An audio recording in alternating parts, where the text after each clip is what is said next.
Hello and welcome to CVR News Network. You're watching CVR English and welcome to World 360 and I'm Sandeep. Pakistan's Army Chief General Syed Asim Munir visited the Tila field firing ranges on Thursday to observe the exercise. The military media wing said the drill comes amid rising tensions with India following a militant attack in Kashmir Pahalgam area last week in which Islamist gunmen reportedly killed at least 26 people, mostly Hindu tourists.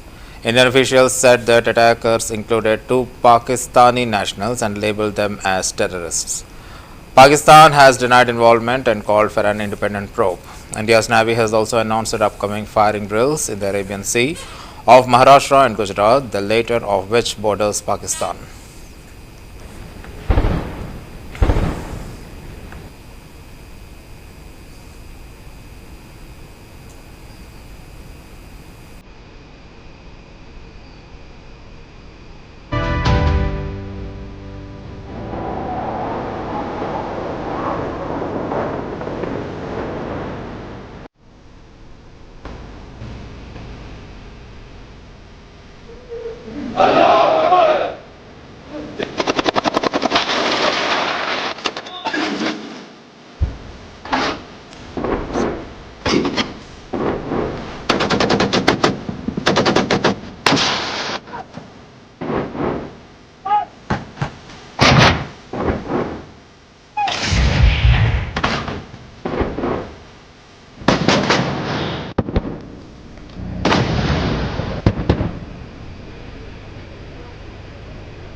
Amid rising tensions between India and Pakistan after the Pahalgam terror attack, Pakistan conducted a successful training launch of the Abdali weapon system, a surface-to-surface missile, reported the GOTV.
Days ahead of the swearing of the Germany's new chancellor, the nation witnessed a significant political development. Germany's domestic intelligence agency classified the far-right Alternative for Germany as an extremist entity that threatens democracy. Germany's Interior Minister Nancy Faeser backed a move stating that intelligence agency has a clear mandate. The country's biggest opposition party, which described the move as a blow against democracy. The decision becomes days before Conservative Friedrich Merz is set to take oath as Germany's new chancellor on May 6th.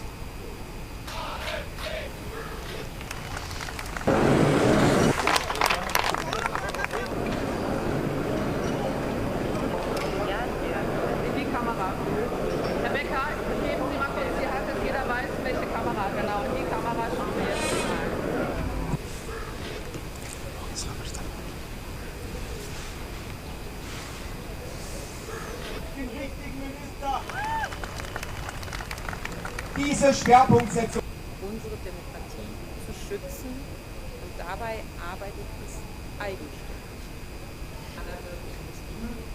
Das Bundesamt für Verfassungsschutz hat The AfD is to be categorized as a confirmed right-wing extremist party, as it has been proven that the AfD pursues efforts against the free democratic basic order.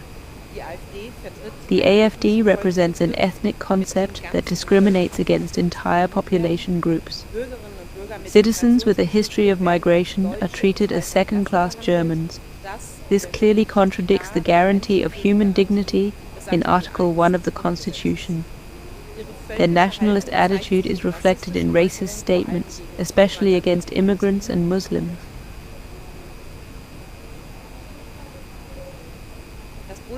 The Domestic Intelligence Agency has a clear legal mandate to take action against extremism and protect our democracy, and in doing so, it works independently. The previous assessment of the AfD as a suspected right-wing extremist organization has been confirmed by the courts. The new assessment will certainly also be reviewed by the courts. In a constitutional state, independent courts decide in the end. In other words, the new assessment by the Domestic Intelligence Agency shows that we are a democracy with defenses and have legal instruments to protect our democracy against extremist threats. This includes observation and evaluation by the Domestic Intelligence Agency, as is the case here. We should always separate these legal instruments from the necessary political debate. You know that I have also said it time and again. A party ban procedure has very high constitutional hurdles for good reasons. That should not be ruled out, but we should continue to handle it very carefully. In any case, there is no automatism.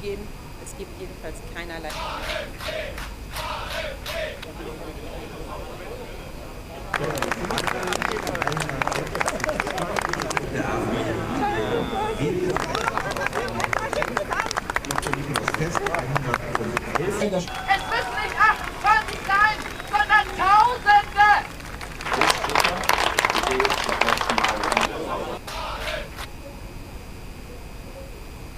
In a chilling escalation of the war in Ukraine, Russian President Vladimir Putin launched a massive overnight drone assault in Kharkiv, Ukraine's second largest city, injuring at least 46 civilians, including the 11-year-old child.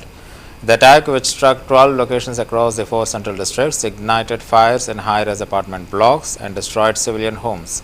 Ukrainian President Volodymyr Zelensky condemned the strike as a deliberate act of terror, stating that there were no military targets and accusing Russia of timing the attacks when families are most vulnerable.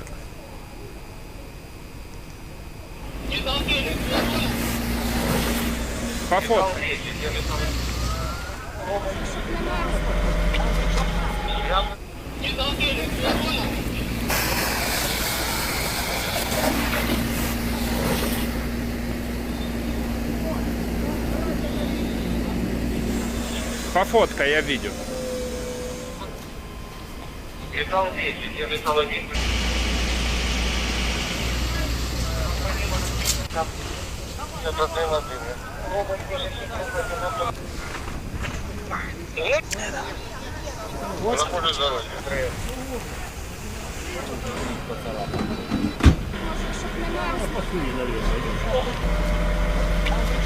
Внимание, все работаешь на приветом,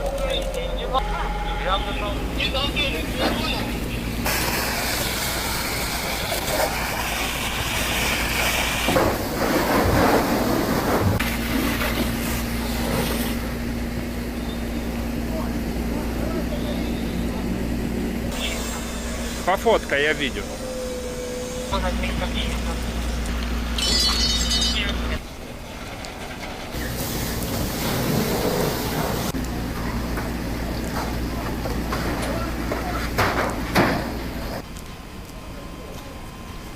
Металл 10, я металл 1.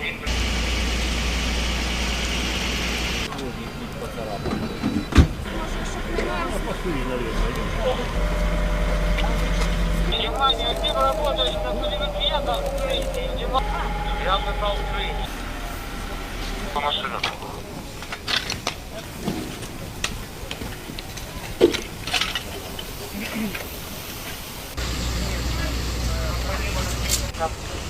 Это Д1, я что-то принял.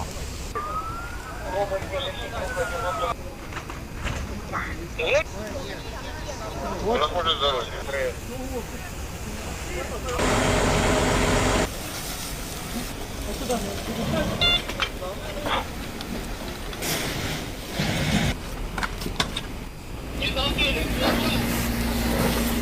Пофоткай.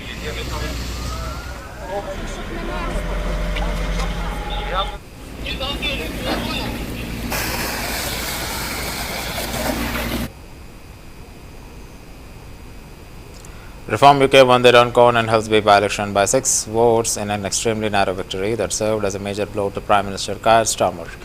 Reform claimed victory in the early hours of Friday morning with 12,645 votes after the contest sat on knife edge for hours for a full recount was called. Sir Keir's Labour Party had held the area for more than 40 years, with a seat won by Mike Amesbury at the 2024 general election with a huge majority of 15,000 votes. Thursday's by-election was triggered by Amesbury's resignation in February after he was convicted of an assault for punching a constituent. The vote was first major test for both Reform and Sir Keir's government after last year's historic general election victory. Well, well, well. Seeing you again. I was here just 2 nights ago, wasn't I? Yeah. You know what they say with the campaign? Save the best.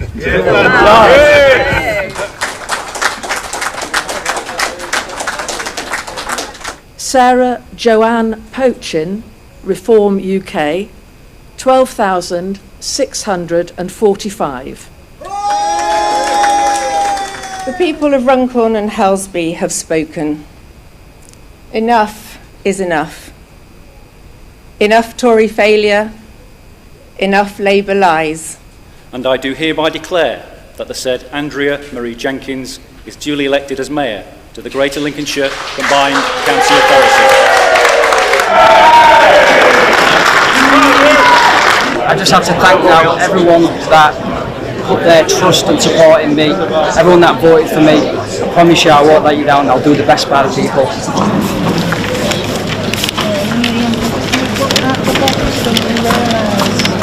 In most of the country, we are now the main opposition party to this government. It's a tough job, this.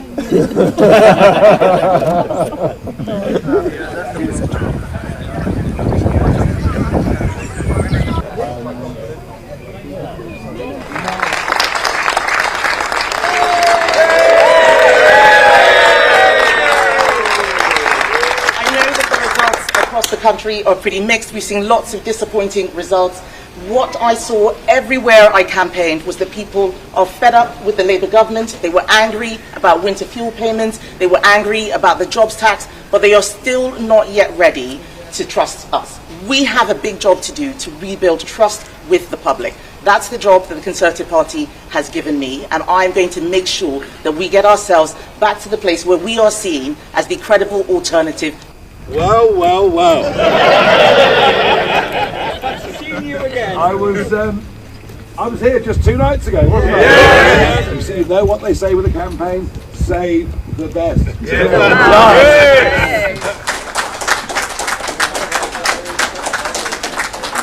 Sarah Joanne Pochin, Reform UK, 12,645. The people of Runcorn and Helsby have spoken. Enough is enough. Enough Tory failure. Enough Labour lies. And I do hereby declare that the said Andrea Marie Jenkins is duly elected as Mayor to the Greater Lincolnshire Combined County Authority. I just have to thank now everyone that put their trust and support. UK Prime Minister Keir Starmer insisted he will focus on the change that people want after Reform won Labour-held Runcorn and Helsby in the by-election.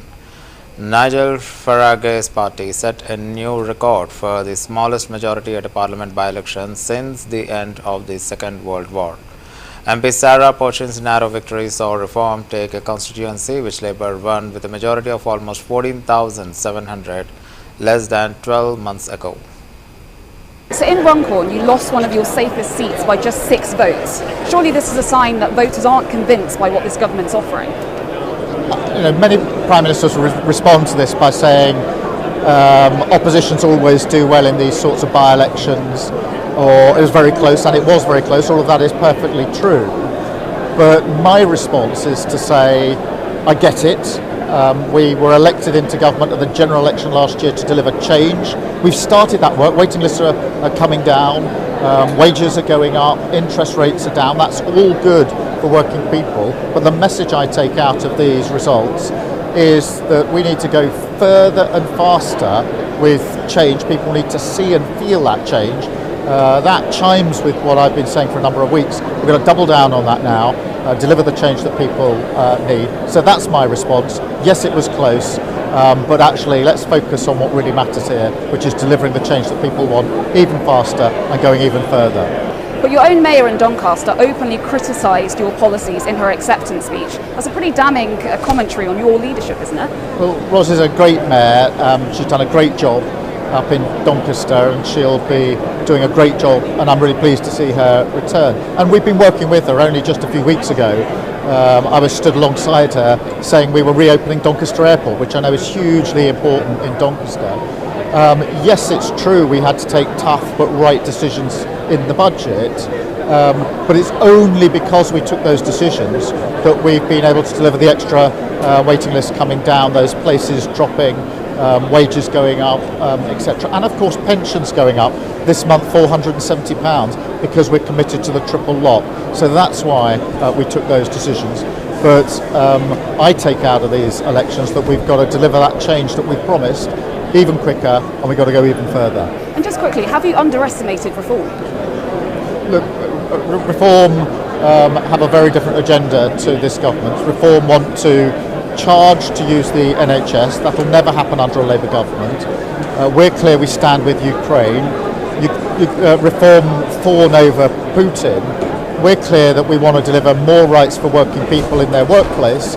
Reform turn up in Parliament and vote against that every single time. They are big differences.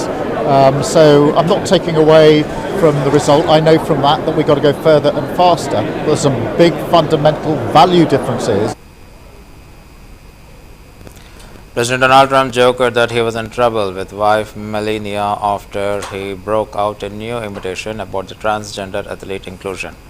Despite her warnings that it might upset the missus, Trump addressed the controversy surrounding transgender athletes competing in women's sports during his commencement ceremony speech at University of Alabama on Thursday night. The greatest is like weightlifting, and one ever see the weightlifting where they have a record that wasn't broken in 18 years, he said, before asking if he should break out his impersonation of the athletes despite his wife's warning.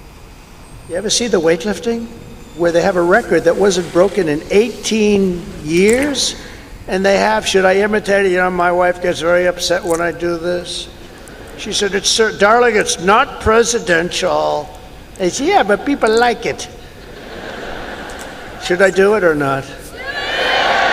All right, I'm in trouble when I get home, but that's okay. What the hell? I've been in lots of trouble before. But no, you look at the weightlifting where 18 years it stands, and they have this young woman, and her parents are right where you are in the front row, and they're so proud of her, and it's like 209 pounds, and she's going to lift that. The record stood for 18, think of it, 18 years, and they put an eighth of an ounce here and an eighth of an ounce here, little tiny little bit. And she's going to do it. Mom, I love you. I'm going to do it for you, Mom. And she goes, and she lifts, and she gets it. And, Mom, I'm going to do it, Mom. Can't do it. And then a guy comes along, or a gal, or whatever. A transitioned person comes along. And he was a failed weightlifter as a man, but he comes along, 206 pounds. They put the little thing on, and he goes, Mom, Mom. And breaks the record like by 119 pounds. That's not right. The other one is the swimming. You've heard me talk about it. Great swimmers, and you know, they rose to the top. Women swimmers, and they grew up together. And they're Olympic class swimmers, and they're qualifying for some big tournament. And now the race is getting ready to start, the big race, and one young lady, she was going to set the record. She fought all her life to set the record. She has to win it by one ninth of a second. Think of that, 1/9. I don't like those odds, 1/9 of a second, right? But she looks to the left and she sees all the friends that she grew up with down in California, from all over the country. They're all the best swimmers. Then she looks to the right and she sees the same thing, but there's a person next to her who's a giant. And she looks and she, oh my God, who is that? I don't recognize that person. That was a person that transitioned, and he had the wingspan of Wilt the Stilt Chamberlain, if anybody knows what. And as you know what happened, she was very, very badly injured in that meet because he went by her so fast that she was windburned. They had to take her out. She got serious windburn. He flew back and forth and back and forth, and she didn't know what, but she got the hell knocked out of her, knowing that I'm only kidding. She wasn't windburned. She was just beaten by a lot. Or the race. Prime Minister Mark Carney held his first press conference with reporters since winning the election earlier this week. Canadian Prime Minister Mark Carney told reporters that he will meet with President Trump in Washington, D.C. on Tuesday, the May 6th. The Prime Minister said the meeting will focus on tariffs and U.S.-Canada relationships. On Tuesday, I had a very constructive call with President Trump, and we agreed to meet next Tuesday in Washington. Our focus will be on both immediate trade pressures and the broader future economic and security relationship between our two sovereign nations. My government will fight to get the best deal for Canada. We will take all the time necessary, but not more, in order to do so. In parallel, we will strengthen our relationships with reliable trading partners and allies. Canada has what the world needs, and we uphold the values the world respects.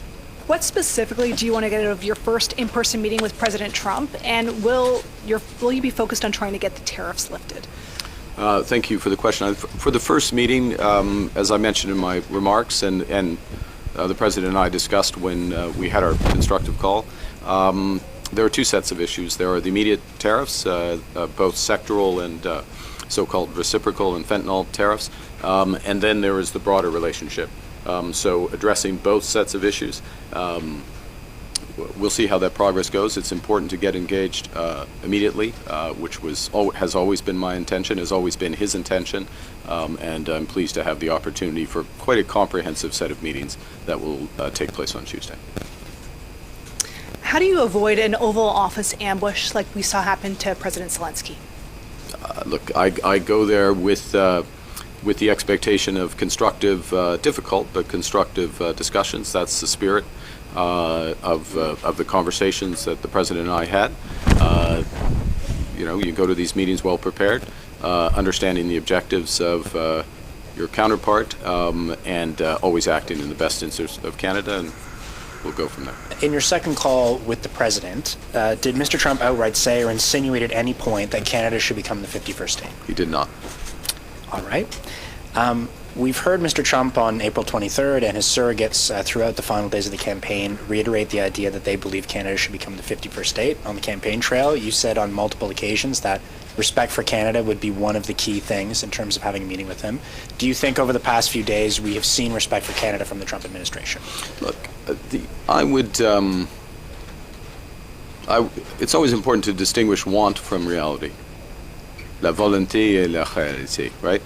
What someone wants and what is reality, and what the Canadian people clearly have stated, virtually without exception, is this will never ever happen. And if any of the leaders of the party and their representatives would attest to that, I think the votes attest to it. I think the public dialogue attests to it as well. We're meeting as on Tuesday. I had a very constructive call with President Trump, and we agreed to meet next Tuesday in Washington. Our focus will be on both immediate trade pressures and the broader future economic and security relationship between.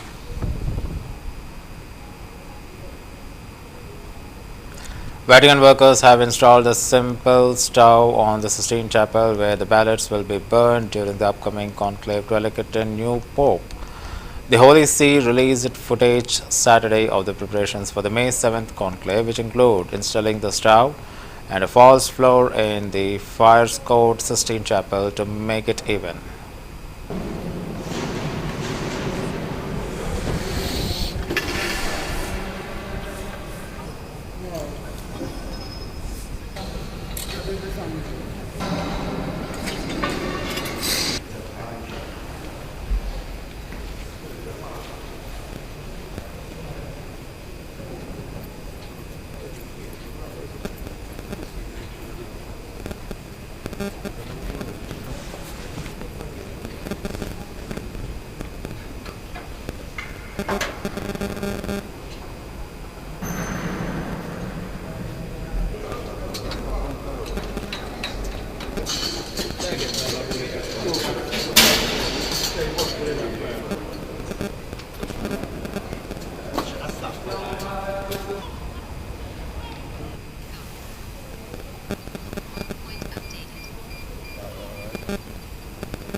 And that's the end of the World 360. Stay tuned to CVR News English.